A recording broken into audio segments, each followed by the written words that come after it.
Hey YouTube, this is Leo with Remodeling Calculator, and I just want to show you, quickly demonstrate a defrost cycle on this ductless heat pump.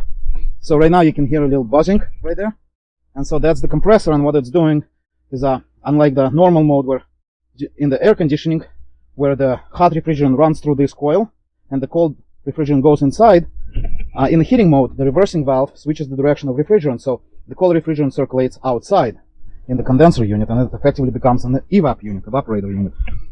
And so what happens when you have a lot of moisture, like we have today, it snowed today, so you can see there's ice, but now it stopped the heating cycle and it's running the hot refrigerant through the outdoor coil to melt the ice, the accumulation of the moisture that freezes.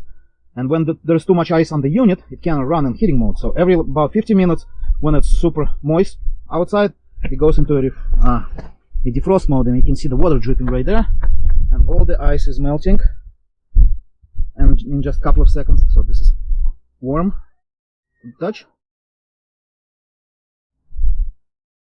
and once it all melts, this will stop the defrost cycle within a minute or two, recirculate the refrigerant, and will start heating again. And so normally when it's pretty dry outside, like when it's not snowing, the defrost cycle happens about every 2-3 hours, and right now it's happening about every 45-50 minutes. And the defrost cycle depends on how much ice buildup is on the unit. You know, it's not scheduled. It's there's a bunch of sensors that detect ice formation, and when it's iced up, the airflow cannot go through the coil, and basically it cannot extract the heat from the outside air. So the defrost cycle is almost over. I can show you on the app. So we open the Emporia app, and it shows, turn it by the second. So you can see over here it was running, and then it went into defrost cycle, and now it's finishing it up, and soon it will start running in a normal heating mode. Now this is the smallest Fujitsu unit that you can get. Now you can see the fan started, so it's already pumping the hot refrigerant through those through that line set inside the indoor unit, which is located right there above this window. So the coil is fully defrosted, and now in about 50 minutes the ice buildup will happen again, and it will start the defrost cycle again. And now I'm not sure how well you can see, but on the bottom of this unit there is a heating element that's factory installed. Now if you get Mitsubishi, you have to field install that, and some contractors feel too lazy and they never do that. So what happens, that's a baseband defroster, and if there's a large ice buildup inside this unit, it will run in heating mode and will melt the ice to protect the unit and to keep it operating normally. Okay, so let's look back into our unit. So this is the Emporia app energy consumption monitoring for this particular unit, and soon enough it will ramp up.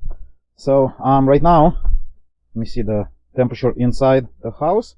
Now it's heating about 800 square feet space, and it's 71 degrees. And now the thermostat, it's not located nearby this unit, it's actually located all the way on the other side behind the wall, so the hot air does not blow on the thermostat. So this is the actual reading, and this is a this is the Ecobee thermostat for my old furnace that I no longer use, because I've installed these heat pumps, and these solar panels, they basically generate enough heat throughout the year for me to heat my house and cool my house and use all the electricity that I need.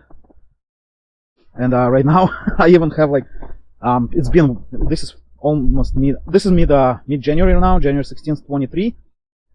Okay, you can see the fan. But basically I finally went into net negative, where I generate less electricity than I consume, because like I use a lot of electricity for heating, but I still have a net positive credit with my electric company, about $750, and so that will last me all the way into end of February, and only then will be my first out of pocket, like maybe $150, and by that time it will start generating enough electricity to where I no longer have to pay for electricity. So basically my electric bill will be like, I don't know, $200 for the whole year approximately. Like I don't know exactly, maybe it will get super cold and I use a lot more electricity. But over here I have a big boy. So this is a 4-zone, but I'm running it as a 3-zone. So you can see there's zone 1, zone 2 right there, and this black line set is zone 3. So right now this is off, because so again, that small unit is basically heating the whole downstairs of this house, not this addition. This addition has its own zone, but right now it's off. So the whole downstairs of this house is run from that small unit right over there. Okay, and now that upstairs, the one over there and the one on the second floor over there, that comes from the big boy. All right, but we haven't had to turn on that unit in about a month, because this generates enough heat to basically heat the whole 800 square feet downstairs, and the residual heat rises up and keeps the upstairs room warm. So I'm heating half of this house with just one single unit. That's the smallest in the lineup of Fujitsu. So this is pretty incredible. And right now I have it set pretty high because we were away, and just to ramp up the temperature, I set it up to 86. Right, but I actually need to drop it down a little bit because we don't really need that warm. Okay, but yeah, so basically that's the defrost cycle and the usage of this heat pump in a heating mode.